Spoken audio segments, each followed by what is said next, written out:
अस्सलाम वालेकुम व्यूअर्स, मैं हूं आकिल भट्ट और आप देख रहे हैं एमरा न्यूज़। बड़ी ईद पर ऊँट की कुर्बानी शहरियों की पहली पसंद होती है, मगर ऊँट की कीमत हर किसी की पहुंच में नहीं होती। इस ईद पर सराह का जात माना जाने वाला ऊँट कितने में फ़रोख्त होता है, आइए जानते हैं।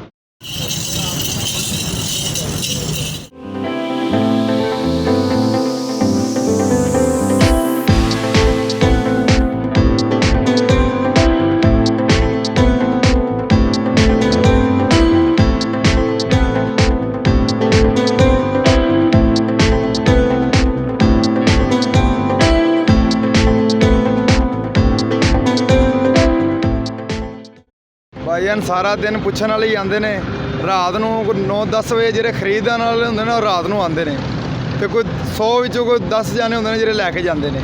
ਬਕਾਇਆ ਸਾਰੇ ਪੁੱਛਣ ਵਾਲੇ ਤੰਗ ਕਰਨ ਵਾਲੇ ਹੁੰਦੇ ਨੇ। ਇਹਦਾ ਤਰੀਕਾ ਹੈ ਭਾਈ, ਜਿਹੜਾ ਅਸੂਲੀ ਤਰੀਕਾ ਹੈ ਨਾ, ਇਹਨੂੰ ਬਿਠਾ ਕੇ ਬੰਨ੍ਹ ਕੇ ਉਹ ਬਿਠਾ ਕੇ ਤੇ ਲਿਟਾ ਕੇ ਕੀਤਾ ਜਾਂਦਾ ਹੈ। ਖਲੋ ਕੇ ਕਰਨਾ ਉਹ ਜ਼ੁਲਮ ਹੈਗਾ, ਕਿਉਂਕਿ ਡਿੱਗ ਪੈਂਦਾ ਹੈ ਉਹ ਫਿਰ ਜ਼ਿਆਦਾ ਤਰਫਦਾ ਹੈ। ਬੈਠ ਕੇ ਜਿਹੜਾ ਹੋ ਜਾਏ ਉਹ ਅੱਛਾ ਹੈਗਾ ਤਰੀਕਾ। ਲੱਤਾਂ ਦੀਆਂ ਹੱਡੀਆਂ ਨੇ ਨਾ, ਉਹ ਲੋਕੀ ਆਪਣੇ ਘਰ 'ਚ ਰੱਖਦੇ ਨੇ, ਜਾਦੂ ਟੂਣਾ ਨਹੀਂ ਹੁੰਦੇ ਚੱਲਦਾ ਹੈਗਾ। ਇਹ ਜੀ ਹਰ ਚੀਜ਼ ਖਾਂਦਾ ਹੈ, ਦਰਖਤ ਵਗੈਰਾ ਖਾਂਦਾ ਹੈ, ਹਰ ਚੀਜ਼ ਖਾਂਦਾ ਹੈਗਾ।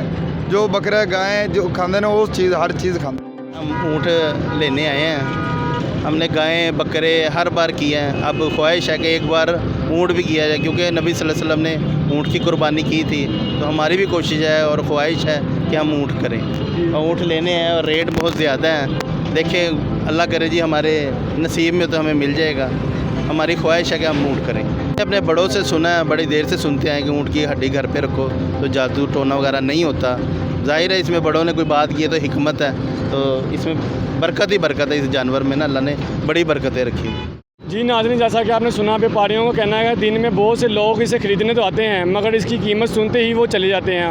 उनका ये भी कहना था कि ऊँट की हड्डी घर में रखने से जादू टोने के तौर से बचा जा सकता है। अभी के लिए अपने मेज़बान आकिल भट्ट को इजाज़त दीजिए। अल्लाह हाफिज़।